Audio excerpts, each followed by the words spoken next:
पूर्ण विश्वाला शांतीचा भान संदेश देणारे तथागत भगवान गौतम हीच जिजाऊ दिने घडविले शिवछत्रपती या राजमाता राष्ट्रमाता जिजाऊ माता शेतकऱ्याच्या मेथीच्या देठाला हात लावू शेतकऱ्याच्या मेथीच्या देठाला हात लावू नका नंतर तुमचे हात कलम केले जातील असे स्वतःच्या सेनेला बजावणारे छत्रपती शिवाजीराजे सिंहाच्या जबड्यात घालून घ्या सिंहाच्या जबड्यात घालून ह्या मोजीन रातही जात मराठ्यांची छत्रपती संभाजीराजे या जगातील पहिल्या शिवजयंतीच्या प्रणेते क्रांती सूर्य महात्मा ज्योतिबा ज्ञान नाही विद्या नाही ती होण्याची गोडी नाही बुद्धी असूनही चालत नाही तयार म्हणावे का असा महत्वपूर्ण प्रश्न या समाजाला विचारणाऱ्या क्रांती ज्योती सावित्रीबाई गुलामाला गुलामीची जाणीव करू गुलामाला गुलामीची जाणीव करून द्या म्हणजे तो बंड करून ठेल तुम्हाला आम्हाला गुलामीची जाणीव करून देणारे भारतरत्न विश्वरत्न डॉक्टर बाबासाहेब आंबेडकर पृथ्वी ही शेषाच्या मस्तकावर आधारलेली नसून कष्टकरी कामकरी समाजाच्या तळहातावर बसलेली आहे असा विज्ञानामध्ये विचार मांडणारे साहित्यरत्न अण्णाभाऊ साठे वडिलांनी मुलगा नाही शिकवला तरी बाबाचा भागीदार झाला जसे जन्म देणे कर्तव्य त्याला तसे ती शिक्षण देणे अगत्याचे अशी ग्रामगीतेतून शिकवण देणारे राष्ट्रसंत तुकडोजी महाराज दगडाचा मूर्ती देव नसून तुमच्या आमचा देव आहे अशी शिकवण देणारे राष्ट्रसंत गाडगे शिव तुझे नाव ठेविले पवित्र शिव तुझे नाव ठेविले पवित्र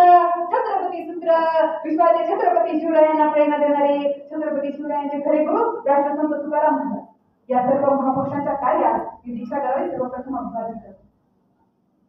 काही माणसं मोठेपणातून जन्माला येतात तर काही माणसांना मोठेपणा हा राबता होतो पण सर्वसामान्य कुटुंबात जन्माला येऊन आपल्या समाजाला मोठं करण्याचं स्वप्न जे व्यक्ती हातात त्यातलं एक व्यक्तिमत्व म्हणजे आदरणीय खासदार पद्मभूषण शरदचंद्रजी पवार यांचा जन्म 12 डिसेंबर 1940 मध्ये झाला अवघ्या वयाच्या 26व्या वर्षी बारामती मतदारसंघातून ते निवडून आले आणि 38व्या वर्षी महाराष्ट्राचे मुख्यमंत्री त्यानंतर 4 वेळा सुद्धा ते मुख्यमंत्री झाले होते आमच्या तरुणांनी यांच्याकडून काय शिकलं पाहिजे 80 वर्षांचा तरुण यांना मी असं म्हणेन की हे 80 वर्षांचे तरुण आहेत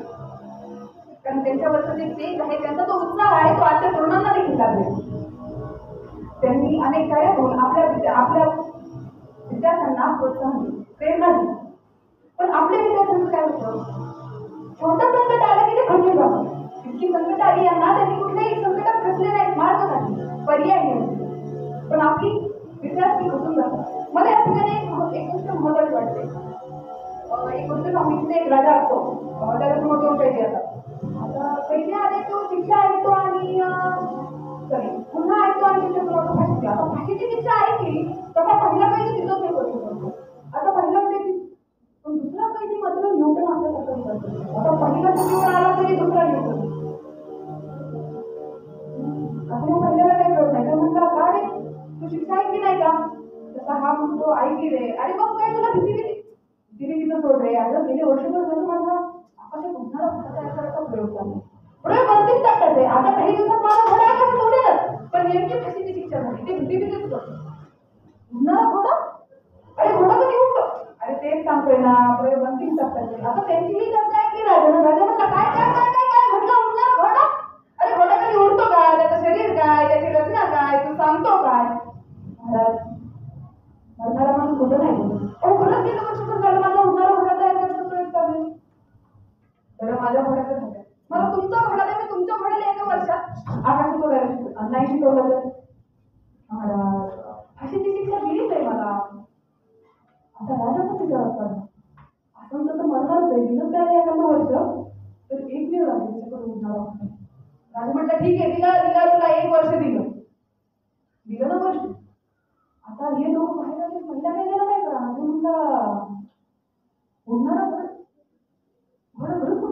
अरे ते तर मला पण माहिती अरे मग असं का आहे बघ तू फक्त तुझा आजचं म्हणून मुलाला करतोय आता दुसरा काही दिसला हे बघ मी माझ्या सध्याचे पर्याय म्हटलं अरे मतलब या 1 वर्षात काही घडेल ना मतलब अरे या 1 वर्षात माझा नाही पीक होतोय अजून ऐकून नाही आलं अरे राजाच्या ज्या घोड्याला आकाशात उडाले शिवाय तो घोडा बी नाही मला राजा बी नाही पीक होतो राजा बी नाही मला अरे घोडा खरंच उडू शकतो काही वेळ ना वर्ष माझ्याकडे मी आता हडक कशाला म्हणून मी आता हडक कशाला म्हणून लढेन वर्ष माझ्याकडे आणि लढतच राहीन आणि ही प्रेरणा आपल्या प्रत्येक तरुणामध्ये आली पाहिजे आणि ही प्रेरणा आली आपल्याला साहेबांना अनेक त्यांनी कार्य केली स्त्री सबलीकरण